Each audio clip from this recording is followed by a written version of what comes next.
Well, hello there. And this is Auntie. And I am here to do my review on 90 Day Fiance The Other Way, Season 1, Episode 5, No Looking Back. If this is your first time being here, please like, comment, and subscribe to my channel. And to all of my new subscribers, thank you so much for joining the channel. And to all of my nieces and nephews who have been here with your auntie for the long haul, thank you so much for your continued support. I want to take time out to put these glasses on and say thank you to MK Ultra Psychic Vampire. Yes, Auntie. Thank you, boo, for that $4.99 super chat. Y'all, what the hell did we just watch? Where do we even begin? Where? Let's just start off with our new couple. We have a brand new couple. We have Jaehoon, or Jaehoon. Jaehoon is from South Korea. Bitch, Jaehoon says my job is to take old refurbished phones and resell them mofos like new. We see Jaehoon on his scooter with his helmet on, and I be God. Jaehoon is a hot ass mess. Do y'all hear me? Jaehoon said that he was a good boy until he met Deanna. Bitch. Deanna from Salt Lake City, Utah, who is 22 years old, put that thing up on a Jaehoon. He said, bitch, I was swiping left. I was swiping right. I was... Okay. So we meet Jaehoon in South Korea. He says that he lives with his mama and his daddy. Again, he works for a company where he refurbishes phones and resells them. We see him working with the phone, and he's about to throw that mofo out the window. He said, what the fuck is wrong with this phone? Jaehoon said that it is a South Korean's dream to be with a European woman or a Western woman. Okay? He said they hot, they sexy, they cute, they everything. He said that he was calling himself dating and everything, and he just couldn't do it. So he decided that he was going to go on an app. Oh, yes, he went on an app. He said if they was ugly, he was saying no. He said if they was cute, he was saying yes. He said he was swiping left and freaking right. Do you hear what I'm saying? Jaehoon was on his job. He said when he got on there, he saw Deanna, and he said, bitch, she fine as age wine. He said, but she had to say something to him first. And when she did, it was love at first swipe. Okay.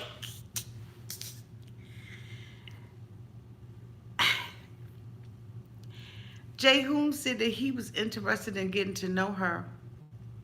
He wanted to come over to the United States, and so he came. And boy, did he come. On the first night with Deanna. Deanna, we sees... Y'all, I'm trying to keep it clean up in here, because Jaehoon was laughing, and he thought that this was the funniest thing, recounting his story with Deanna. He said he was good, he was all right, he was cool, you know, he was a good boy. Oh my God.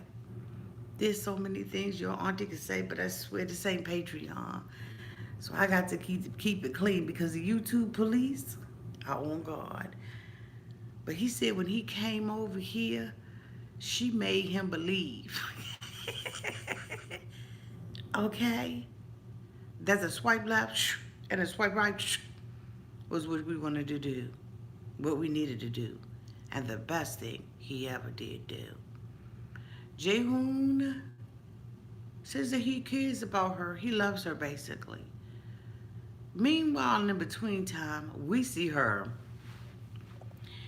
She living with her mama, her daddy, her sisters, her brothers, and everybody. And her little girl, who reminded me of Baby May. She said that she is rambunctious.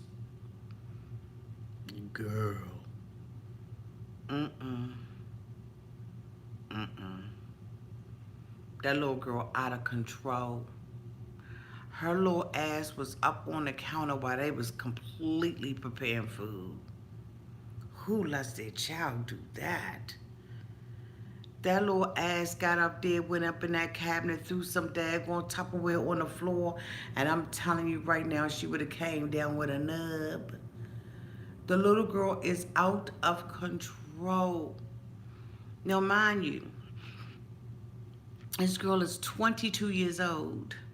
She says that when she met Jaehoon, she was impressed with him. She liked him and everything, and they, had a good night at the hotel. She said it was one of them romantic hotels. It wasn't nothing available to them but Saks hotels. And that's what they did. They had a good night. And then she says that he was only here for a short while. But in that short while, she said she started feeling sick. And she was like, I need to go and take me a pregnancy test. So she took a pregnancy test and pops up, okay, that she's pregnant. She says that Jaehoon didn't believe her. And he was like, you know what, you got to take another one. She says after 6 pregnancy tests with red lines going all through them, he believed. Well, guess what? He had to go back home and tell his mama and his daddy, who weren't that impressed with her. See, she indicates that, she had been over there and she had met the family and things didn't go right. Jaehoon's dad said that he couldn't believe she got pregnant so fast. So what is daddy trying to say? Is daddy trying to say that maybe it's somebody else's baby? Mama's baby, daddy's maybe? The mother said, you know what, if she was a woman from over here, from Korea, I could sit down and I could talk with her about some things, but because there's a language barrier, she was acting a little bit uncomfortable, and it made me furious. It made me hot up underneath the collar. Mama said I wasn't feeling her at all, but he wants to be with her. So we see her at a photo shoot with her cousin. She said because he's not there, she's going to go ahead and take these pictures. She said after she delivers her baby, 7 weeks later, her and her little rambunctious little girl will be going to South Korea to be with him there. What the? So she's taking a picture, photo shoot to send to him. Yeah. Very pretty dress, outfit. She looks gorgeous. Okay? Seemed like she could have any man that she wants. Any man that she wants. But she got this one. Now, it ain't like there's anything wrong with him, because I think he's cute in his own little way. But she said she got tired of dating American men. How in the hell are you 22 years old and you already tired of dating American men? Boo, you ain't even had your... Come on, boo, you 22. I'm 50 plus, and I still ain't tired of dating American men. Okay? I don't know what has happened to her in her life, if she's moved too fast or maybe she's moving too slow. But anyway, she wants to send the pictures. She talks to her cousin. He has a conversation with her. And he's like, so you going to go to South Korea? And she was like, yeah, I'm going over there. And he was like, what a big adjustment, because, basically she doesn't know the language. And she's like, hey, I'll do what I have to do. In South Korea, she says that the parents have to approve of you before you can marry someone. See, the only difference is that they hold true to their traditions. When we be like telling mom and daddy to kiss our asses and we're going to marry whoever we want to marry, over in South Korea, I believe that he must or they must or respect that. If mom and daddy say no, then damn it, it's a no. I'm curious about this couple. I don't know how invested I'm going to be in them. But this girl is cuckoo for Cocoa Puffs if she thinks that her daughter is going to help her be accepted by the parents. Because this damn child was jumping around so much, she was on my damn furniture. Okay? She was on my furniture. Can't you see her? You don't see her little ass? Get that together. Why in the... Okay. The next couple that I want to talk about is our girl Jenny. Jenny said, bitch, we was together last night and we was so happy. We woke up in the morning, honey, in the same bed, and both of us woke up with smiles on our faces.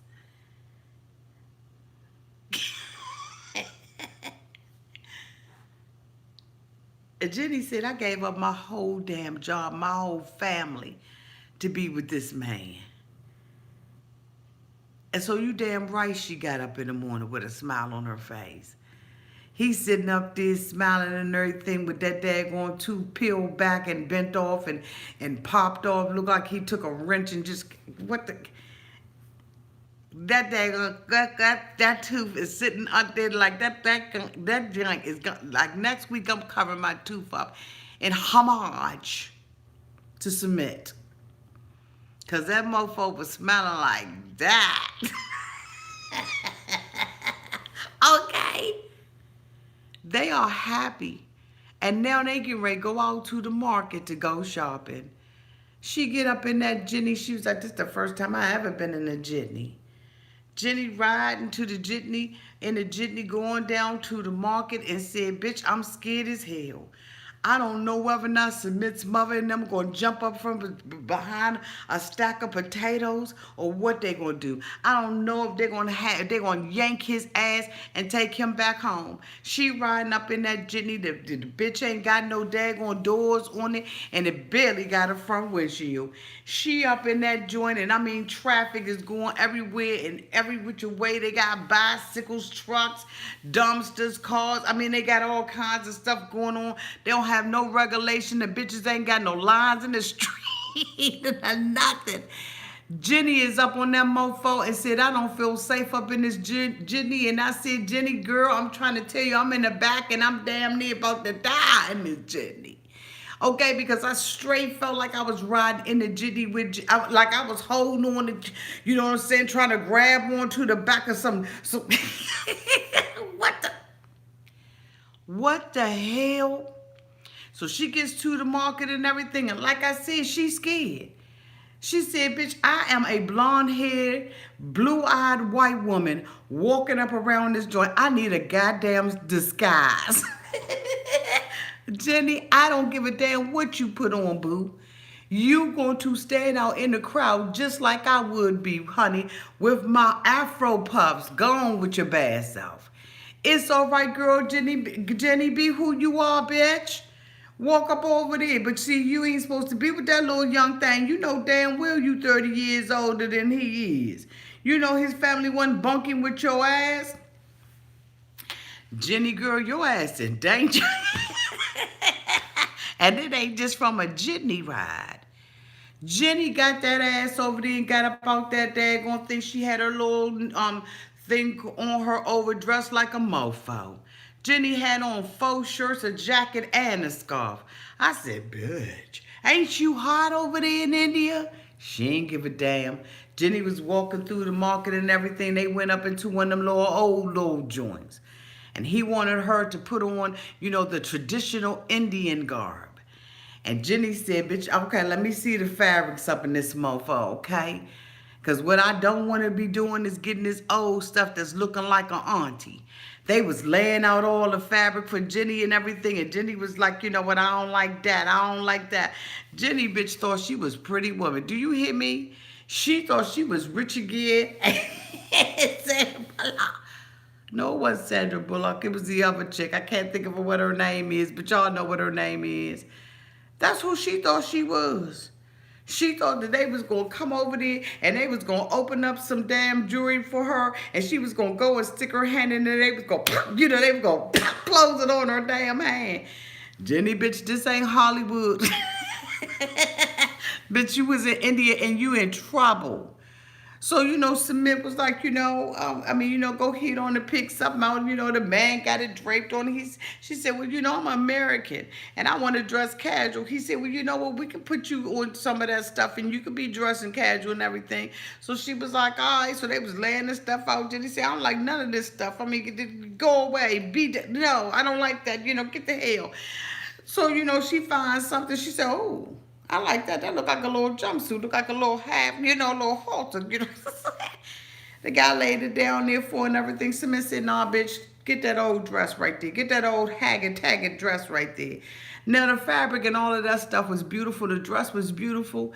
But Jenny said, bitch, the old women that wear these, their names is Auntie.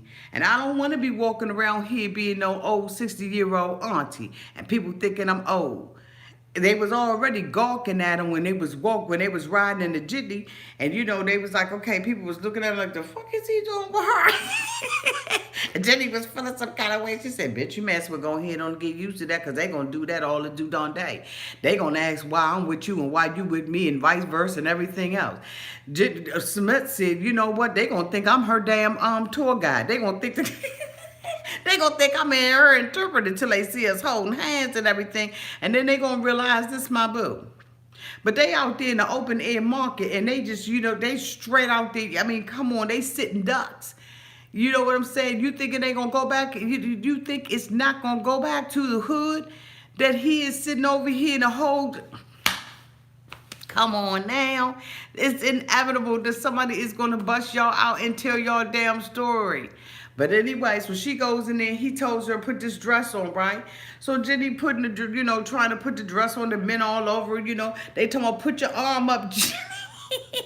Put your arm through. Jenny's like, ugh, it's tight. Put your other arm up. But that thing came over Jenny's face. Jenny said, it probably was so much dust up on that mofo. Probably was. I'm just saying. I mean, I'm just letting my imagination go. Not to say it's dirty and everything, but something was up in Jenny Mom, because he was like. She said, "This bitch is tight." So Samir was like, "Yeah, I like that. Go ahead on and put some." So they draping things over her and everything. Jenny said, "No, I'm not going. I'm an American. I don't want to be told what to wear. I don't want to be told what to do. Bitch, you should have thought about that before you cashed out your 401k plan. Don't be disillusioned, Jenny. You know what it is, boo. You knew what it was when you went over there, because you were sitting up there telling your daughter that you had to change your attire. So you know what it is." She said, he wants me to, you know, look like an Indian woman. He said, damn right, I want you to try to blend in with the crowd. He said, I want her to blend in with the crowd. Submit, I don't give a damn what you give her. She not going to blend in with no crowd. She didn't like the outfit. She don't want to be dressing like an old auntie. But guess what, though? You a whole grandmother. You ain't a 1/3 of a grandmother. You ain't half of a grandmother. You ain't a fifth. You ain't 3/5 of a You ain't none of that, Jenny, bitch. You's a whole grandmother. Okay? And not a grandmother of one, but a grandmother of some. Bitch, let me tell you, embrace you. You old as hell. You wrinkle coming in and you wrinkle going out, boo. Okay? You need to act like one of them little pugs and get you a washcloth and, you know what I'm saying, wipe in between them damn wrinkles, because you was a whole ass grandmother. Stop and playing with it. To be called the auntie boo is an honorable thing. The hell is you talking about? Okay? Now, if the shoe fit, bitch, wear it. I mean, come on now. Get a slipper, get a glass slipper or something. Put something on. Come on, bitch, because the shoe fit you. You old as fuck. The mama already told you she ain't like your ass. Jenny is a damn fool. She's sitting up over there and she's set up. Jenny, I'm telling you, girl, you's in danger. The next couple I want to talk about is Tiffany. Tiffany has, arrived in Africa and she has a little boy with her. And although she's happy, she's apprehensive. She doesn't know, what to expect. They're going to pick Ronald up from the rehab. Now, what sense does that make? Okay, let me stick with the review. So she's going over there to pick Ronald up and everything. And the little boy is excited. He riding in the car. They went to the mother's house. They stayed at the mother's house. And, so they going to pick him up and everything. And she's, y'all, I've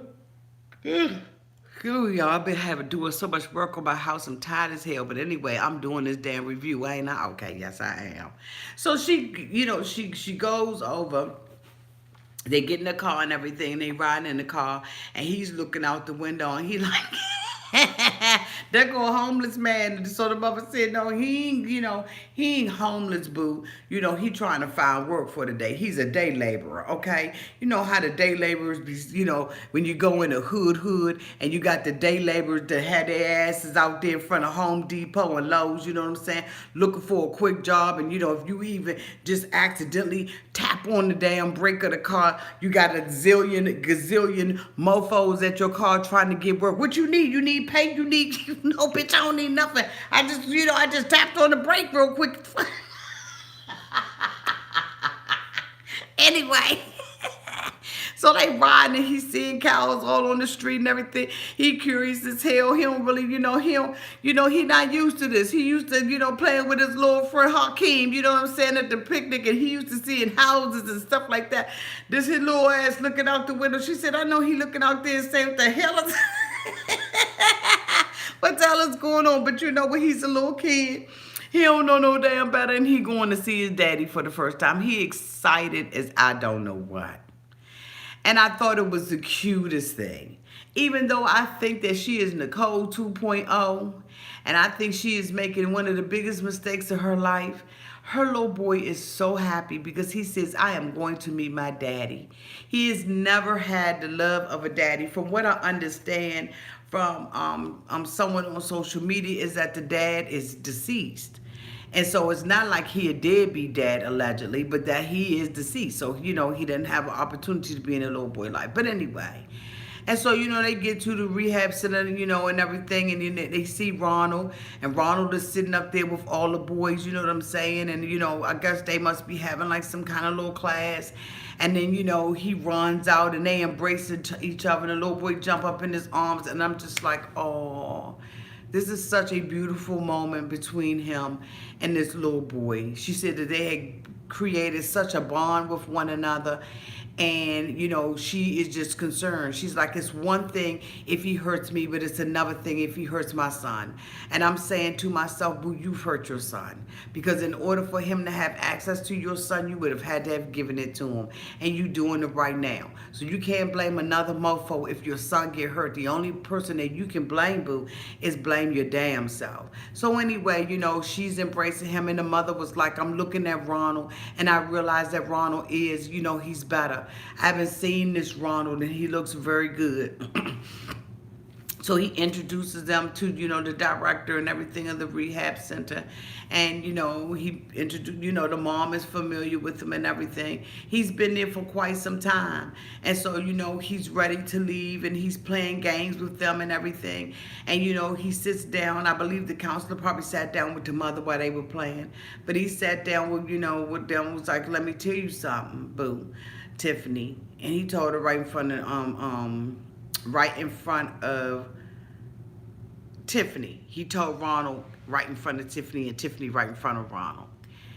Even though he has been rehabilitated, okay, from his addiction to gambling, he may pick up another addiction. She said, well, what do you mean like about that? He said it could be porn, it could be drugs, it could be a matter of different things.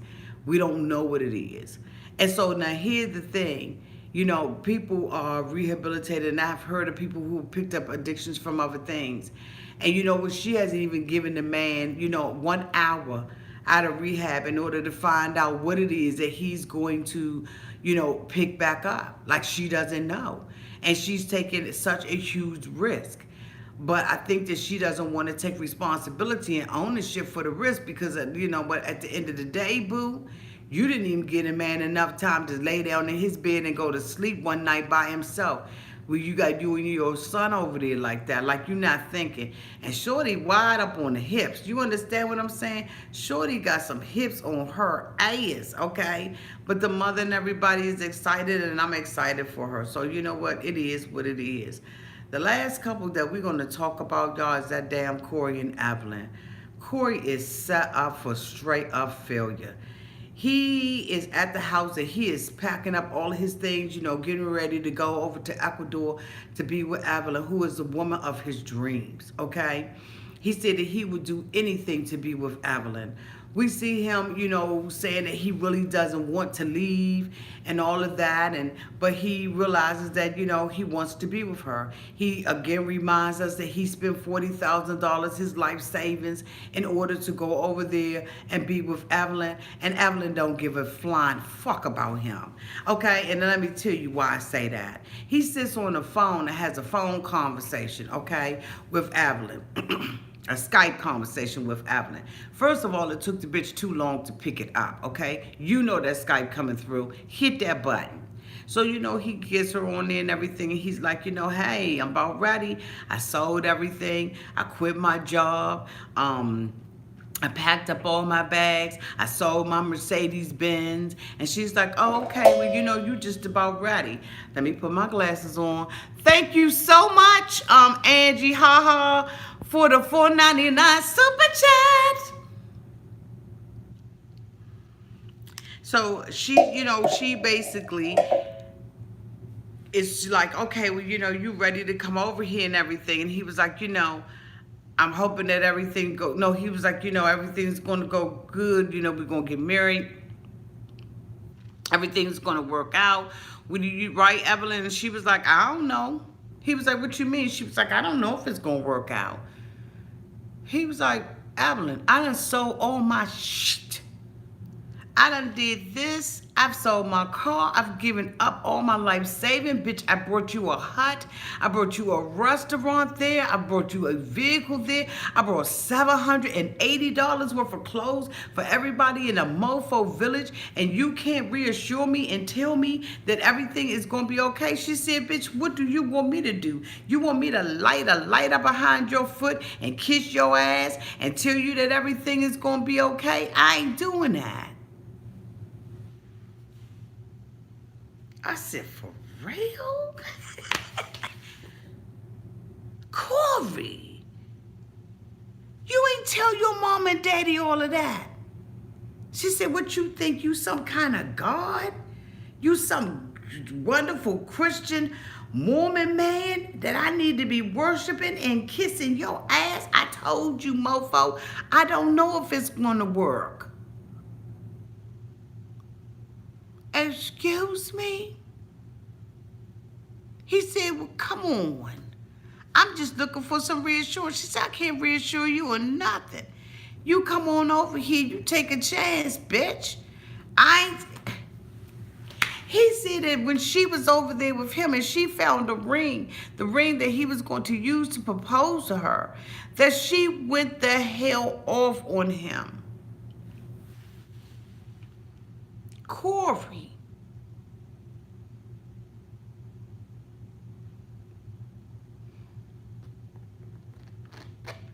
Y'all, what's going on with Corey? How dumb can Corey be? Like, Evelyn is keeping it 100 with him. She said, we two young people. If it don't work out, we got the rest of our lives to be with somebody else. He don't. This bitch ain't got no more money. He spent all his money on you. He's giving you all his money. See, a mofo like that will wring her neck off like a chicken, bitch.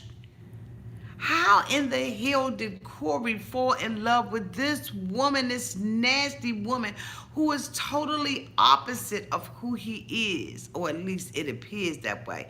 But I'm going to tell you right now, it's got to be some marbles loose with him, too. So he gets his ass on the airplane. He's on the airplane and he is excited to be taking that ass up over there. And then he gets there, he gets to the airport and he's like, okay, where's Evelyn? Where's Evelyn? He calls her on the phone. She was like, bitch, I'm in the hood. He was like, what? She was like, I'm in the hood. He was like, well, I'm at the airport. Can you come get a mofo? She said, nah. You a big boy, bitch. Take a bus. He said, well, how do I do that? I'm in a whole different country. I'm in Ecuador. It's not even safe. I heard that they rob people and take their suitcases and take their luggage and take their bags. She said, you a big boy. Do what you got to do, because I'm not leaving and I'm not coming to get your ass.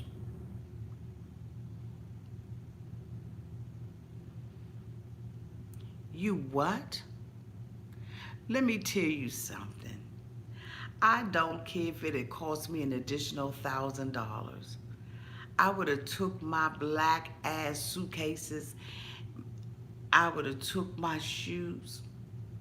I would have took my backpack and my wigs and everything else I owned. And I would have been on the first thing smoking back to my country. Because this bitch, when he was at the airport with his parents, okay, when they was driving over, his mother was emotional. She was keeping together. So was Papa San. I'm sorry, Corey, to hear the loss of your dad. I pray that when you see him on the screen that it brings you some comfort. Just to know that you was able to share that memory in that moment with your daddy. But he gets to the airport and he's saying his final goodbyes to his mama and his daddy. And he says, something is telling me that I am making a bad decision. Something is telling me that this ain't right. Bitch, something is telling me that I don't need to go over here. That it's doom and gloom. Bitch, how about it's Evelyn's mouth? How about it was the last time you sat and talked to Evelyn at the table? How about it was the conversation that you had with Evelyn when you was on Skype? Ain't no something telling you, bitch. Evelyn's telling you. Who was that, baby? Thank you, Doily613. Love your channel. Thank you. Love you too, boo.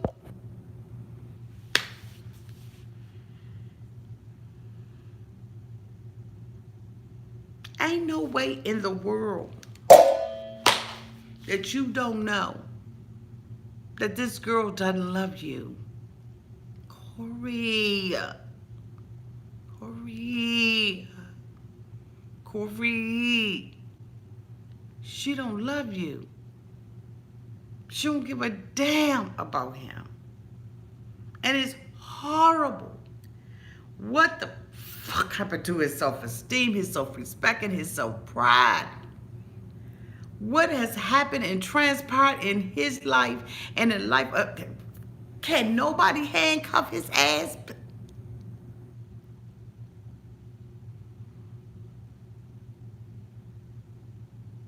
She don't care nothing about him. She told him, you a big boy, find your own way.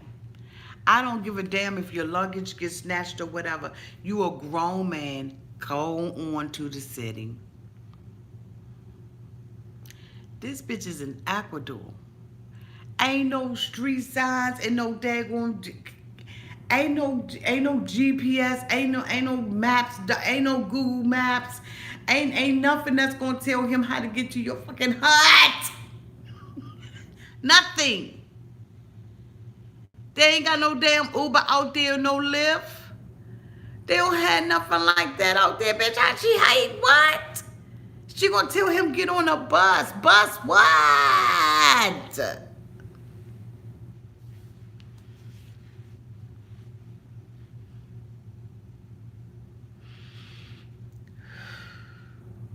Here's the thing.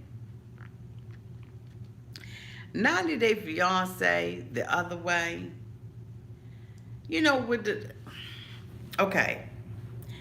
Now everybody say that people want to come here for the green card. We've been doing these reviews now for years now. And all all, because I'm going to include myself, because I've been guilty of it myself. We think that these foreigners are coming over here because they want a better life. And we believe that that better life is here in America, because that's, for most of us, that's all we've known as a better life. We haven't lived abroad. And so we don't really know, whether or not, another country is better for us. Everybody thinks that their native land or their native home is the best. You understand what I'm saying? Because I kicks it for America. Even with all the troubles and the struggles and the differences that we have, America is a beautiful country where, for the most part, I feel free to be and do whatever I want to be and do. I don't have restrictions on me based on my religion. I don't have restrictions on me based on my sex, my creed, my nationality. I don't have all of those restrictions, and the ones that I do have, I am able to overcome them. But I don't feel like that. So when you look at these mofos and you think about the stuff that they doing, why the hell are they walking away from their native land? What is it that they want from India? What do they want from South Korea? What do they want from Africa? Like, what the hell do they want? They want love. These some lonely bitches, okay? They want love. Because I don't know whether or not, there's something that's over there that's to their advantage. I don't know what it is. So I really would love that when this video stops, that you all put down in the comment section, especially you all who live in India, the ones who live in Ecuador, the ones who live in Africa. Please let us know what you are most proud about your country. Educate us on this so that we are not ignorant. The last thing that I want to do as a content creator covering 90 Day the other way is disrespect somebody's country, or to believe that my country is better because of this. And I believe that the United States is the greatest country in the world, because this is where I live and this is what I represent. But if you are from another country, we really do want to hear from you, and we want to be educated on what do you love about your country. Because like I said, I don't want to be disrespectful. I really don't. And I really have a need to why would Jenny pick up everything as a 60-year-old grandmother and move to India? What it is about India? And how will she be able to adjust to living in India as a white woman, as she said, with blonde hair and blue eyes? Can a woman who has brown skin and kinky hair be able to live in India and be embraced by the country and embraced by the culture? Like, I am so fucking, and this show has made me very curious about it. I've been to different countries, I've been abroad, but I've never had a desire to want to live there. Does a piece of dick, does a good dick make you just flip this wig over to the side and make me just be like, bitch, I live in Ecuador now? Help us understand, so that while we are here and we're making comments, that we can be very sensitive to one another and sensitive to other countries. Because at the end of the day, I love all of you all. And I know I have people who are on my channel. I see, my demographics. And I know I have people who are on my channel, nieces and nephews, who follow me from all over the world. And I am so curious what will make a woman or a man just give up everything, like Tiffany, to give up everything and take it. Please put that in the comment section after this video is over, so that we all can share in the dialogue and we can really learn some things about why an American would do that, and so that we're not disrespectful to one another. We haven't been disrespectful. I have the best nieces and nephews, the best subscribers in the whole YouTube community. I know I do. We are one hidden secret. We are like we're the best here. I have the best subscribers, and hands down, I'll tell anybody that. This is the best hidden secret on YouTube, Auntie's Advice, and her nieces and her nephews. We love each other. We rock with each other. We speak to each other. We throw flowers at each other. We may have a little disagreement, but we agree to be agreeable when we disagree. So as we go forward with this particular show, y'all, I really do want to show sensitivity to everybody that comes out here to view my reviews. And I want to be sensitive. Absolutely, I do. I love you all so much, and I thank you all so much for being out here. I think I covered all the couples. Let's see. Deanna and then, okay, Jenny and, what you call, okay, Submit, Tiffany and Ronald, and Corey and Evelyn. Corey and Evelyn are the couple that I am most concerned about because this mofo, sixth sense, is kicking in like a mofo, but he is just ignoring the hell out of it. I don't know how bad she's going to drag him. Now, in the episode that's coming up, y'all, it shows a clip of her sitting with her friends, and she's sitting up there, big, she big pimping, okay? She got all of this money. She got a car. She got this, this white man, that's taking care of her and doing what he do with the woo woo and the boo boo boo. And that bitch gonna sit up there when her friends are trying to advise her and say, you know what? I don't want to be married to him. I hope that this bitch don't come over here and propose to me. Good googity goo, bitch. After you done took $40,000. So what is it that she wants from Corey? And I understand that Corey did an interview recently where, some people had alleged that he was, trying to cover her up and not make her look bad. Bitch, you can't. Here we are. I don't care what size blanket you use, bitch. You could never cover up the ignorance and the disrespect from this woman. Never. You could never cover that up. And the thing about it is he walked away right before, I think he was over there, in Ecuador when his dad died. And I wonder if he regrets it.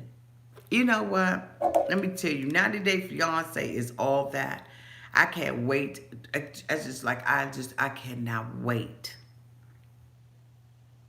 for this thing to really kick into full gear.